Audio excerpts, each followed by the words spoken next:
Hello and welcome, I'm Arumba. Thank you for joining me. Let's play some Civilization Brave New World. And we're going to use a few mods. So, it's been a long time since I played Civilization 5, and I will be the first to admit that I was watching Quill play a little bit on one of his streams, and I had already taken a look at the Communitas, the community balance patch before, but seeing it played by Quill really made me want to play again, and the game just looks so crisp and clean and awesome, and so I want to try playing out some Civilization 5 again. Now, you may hear some music in the background that doesn't sound very much like Civilization 5, and that's because, and this comes up almost every single time, unfortunately all the music that is in Civilization 5 is not owned by Firaxis, which means that it is licensed by Firaxis through the companies and people that wrote those songs.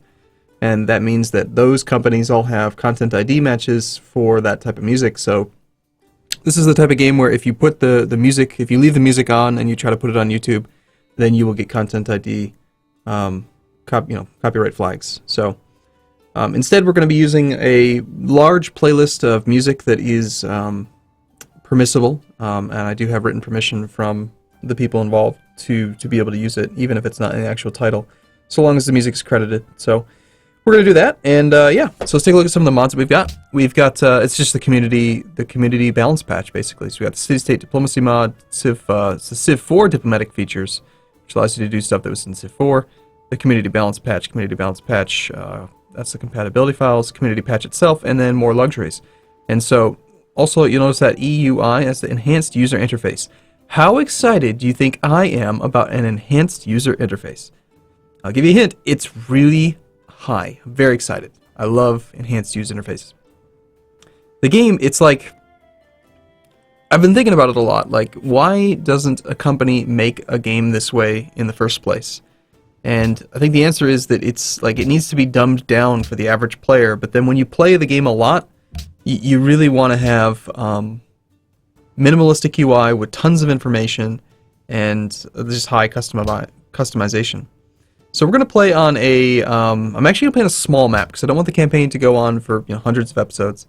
And we'll play on epic speed, we'll play on, I'm not the best player in the world at this, so we'll just try Emperor.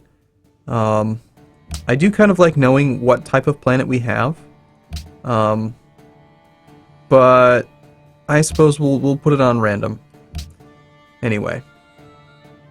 And then as far as civilization goes, the community balance patch like changes all the modifiers in the game.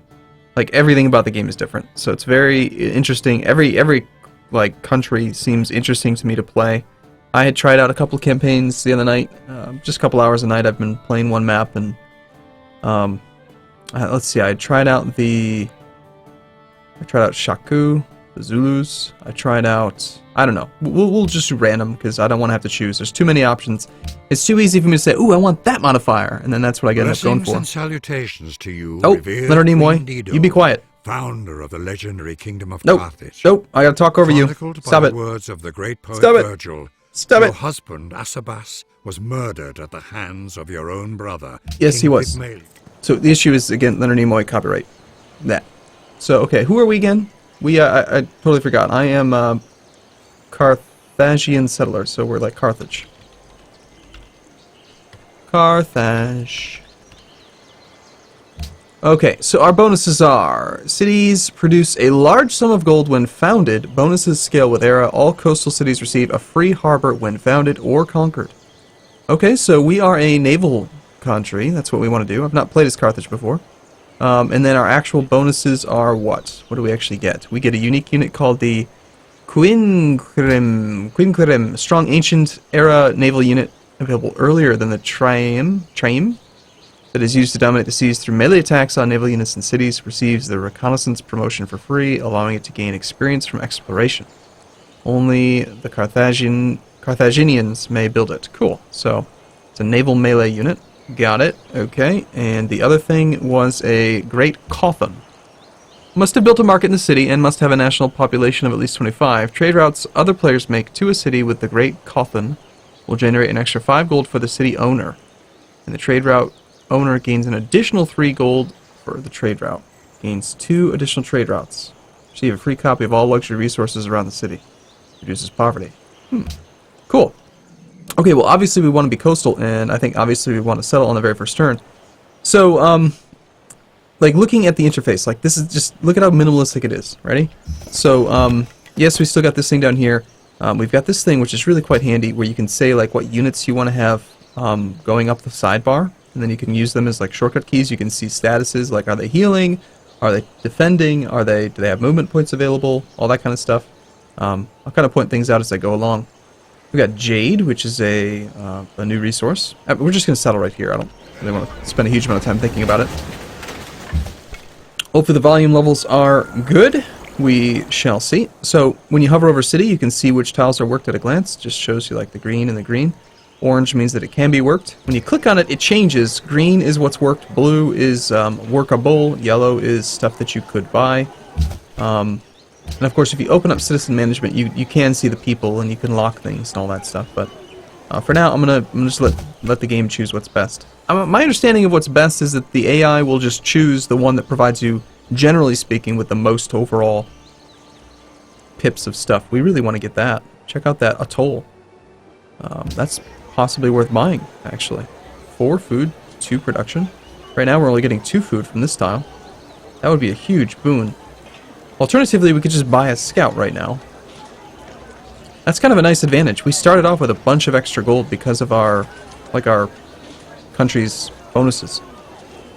Starting with a scout on turn 1, or starting with a, well, in this mod, with the community balance patch, you don't just like instantly buy buildings. You actually reduce the production cost by 50% when you unlock them, when you pay the ducats. So I'm not so sure that it's worthwhile to do that. A scout right now could be good. Or maybe even a second warrior. Nah, we could use the scout. No, I really want the town to grow. I'm gonna buy that tile. Because the next tile it's gonna buy is this one, and we want that. We want that atoll. Yeah, so obviously work that thing.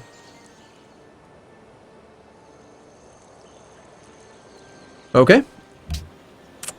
We are a coastal people, so I think we want to head towards fishing. Where is this ship that lets us smash people? Workboat. There it is. So we can start off with that thing right away if we go toward fishing. I love archers. I feel like if you get 3 archers early on in the game, it's very, very strong. So I'd like to go trapping very early. I don't have all the modifiers memorized, so I've got to still take the time to look at them. Jade can be improved with what? Resource Jade requires mining to use. Okay. And somewhere in there it tells you what it can be improved with. Doesn't seem to say. It's just mining. It just needs a mine. That's all. Okay. So yeah, we require mining. Gotcha. And then this one, trapping. That's obviously going to be trapping. Fur trapping. Trapping camp would give us 2 gold and 1 fur. So we increase the gold production, 1 food, 2 production, 3 gold. Let's close that thing again. Yeah, I'm not sure. Let's go trapping. Well, mining. Being able to do jade would be pretty sweet. Plus we could potentially get more production if there's stone nearby. But trapping, we can make archers. Let's make archers. I'm gonna go trapping first. First little bit of production we're gonna probably want to do is, do we want to go for faith, or... I like doing culture, usually. Faster tile acquisition's nice. I mean, we obviously want to do both, but... So you'll notice that, like, money is totally different, right? Most of the time, obviously units cost maintenance, and buildings generally will either increase your gold production or stuff like that, but in this game, now that it's balanced with the community balance patch, now a lot of buildings reduce maintenance. They actually reduce the cost of your cities, and that is how you increase the amount of available funds you can use on military. So, like, the monument gives you 1 culture and -1 maintenance. Same thing with a shrine, -1 maintenance. So we're going to build the monument, sure. And I'm going to try to play a little bit quicker than I normally would. This is going to be a long game. There's like, I don't know, 800, 900 turns in there. I love this interface up here. You can see your city. It's got 1 population, 14 turns till the next thing is completed, 3 turns till the next population growth, 29 turns until the next culture growth, the next tile acquisition, that kind of thing. Found stuff. Cool. Up here we can see a list of the people that we are aware of. Hey, cool. You get a free dude who can be a spearman. Very nice.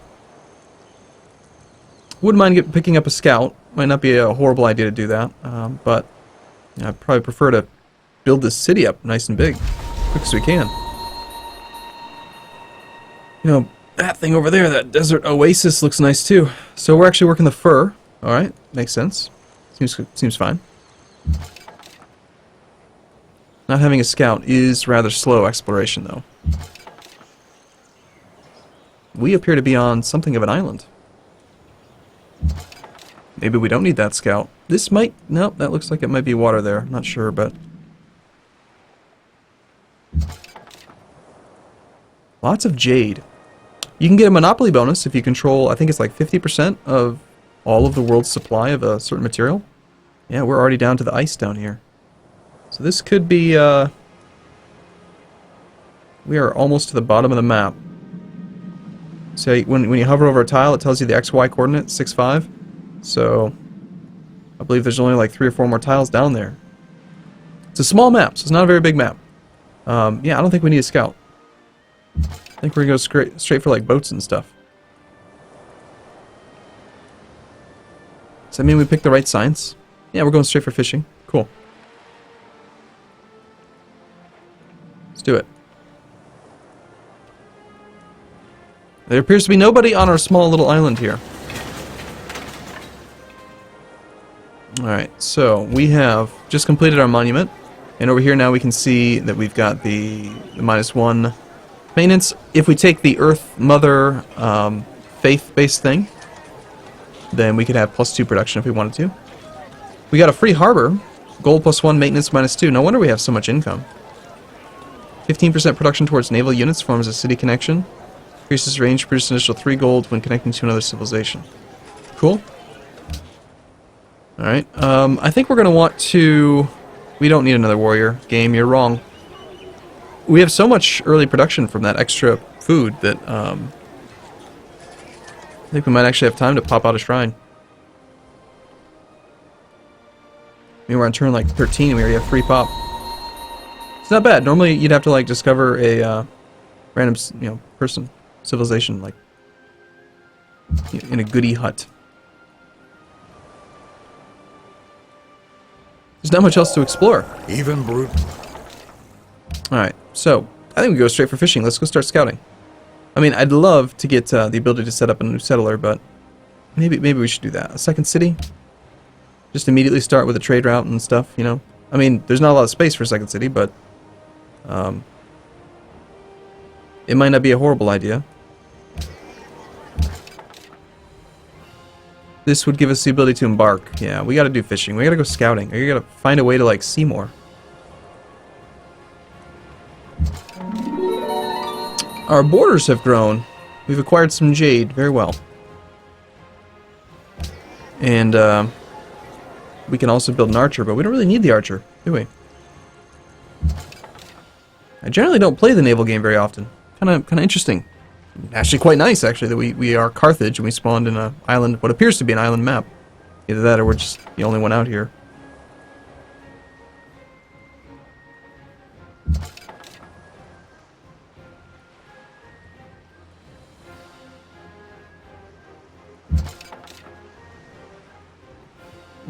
Okay.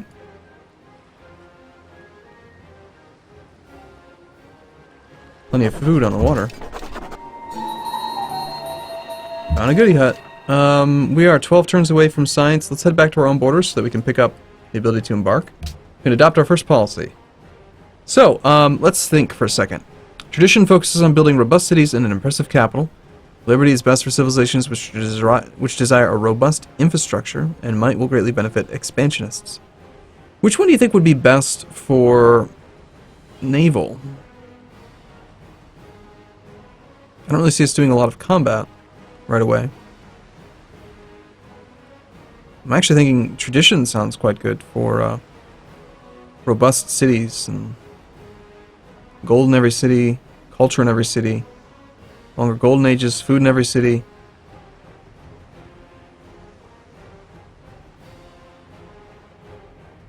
Yeah, you know, I'm gonna go with tradition.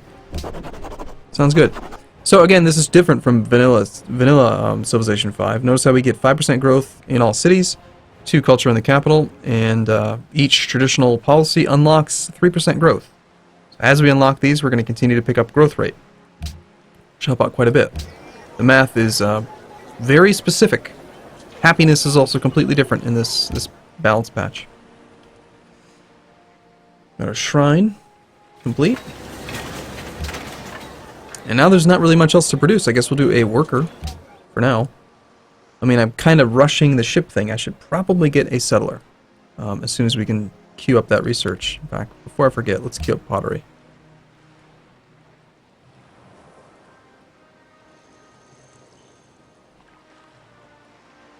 The turns they are a-passing.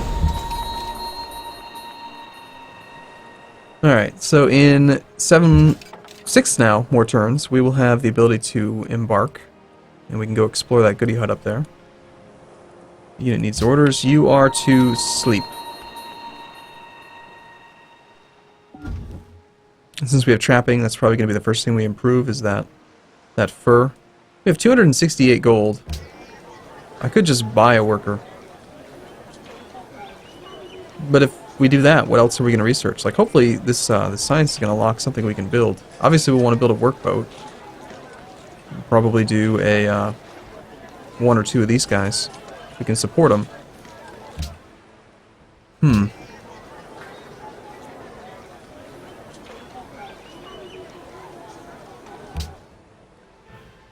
Yeah, I'm just gonna have to stockpile money. There's not much to really spend it on right now.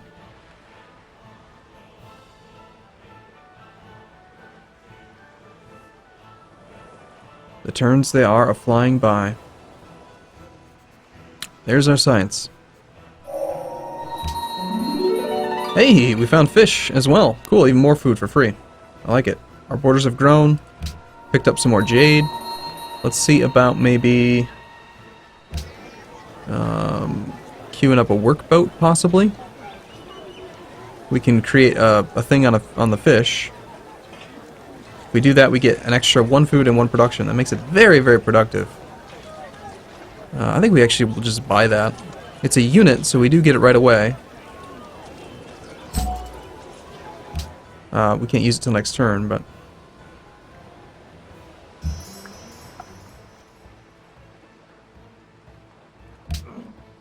Very well.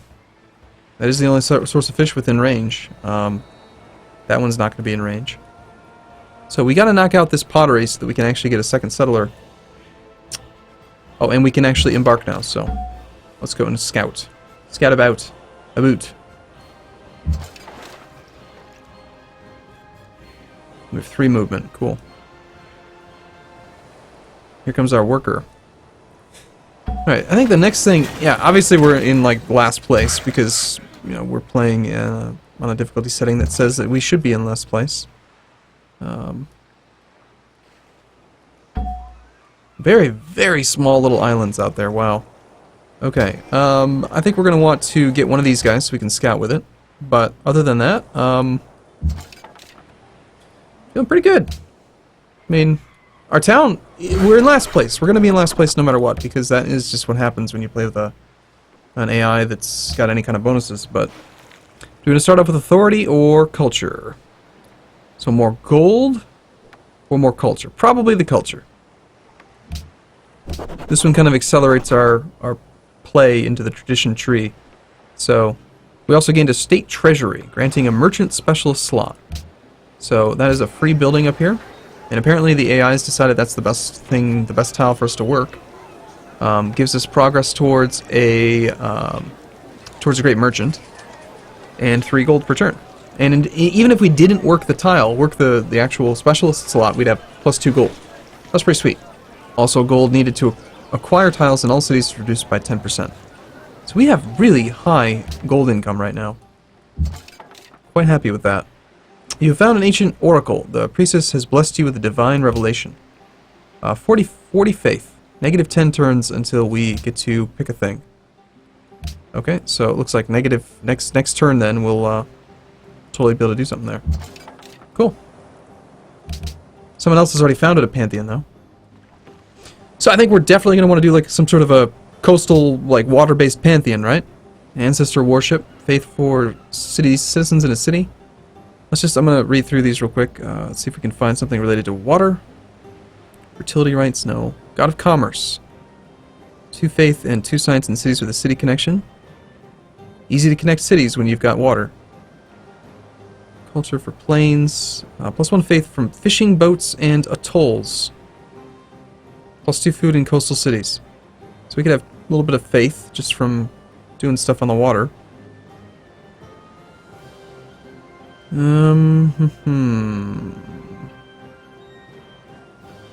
2 faith from cities on rivers. That's not us. Well, the Pantheon's not really like a huge factor. It's just a small little bonus that you pick up. I'm gonna go with the God of the Sea. That means we get a little bit of faith from these 2 things. So we get 3 faith per turn. That's not bad. And we get even more food. Carthage is going to grow rather rapidly. That is the goal. So, alright, cool. Well, I'm going to take a short break here. As always, this is the first video in a new series. If you want to show your support, then feel free to click the like button, or leave a comment, or do both, or do neither. It's up to you. Either way, I'm just glad you're here. So thanks for watching, everyone. I look forward to seeing you in the next video. See you soon.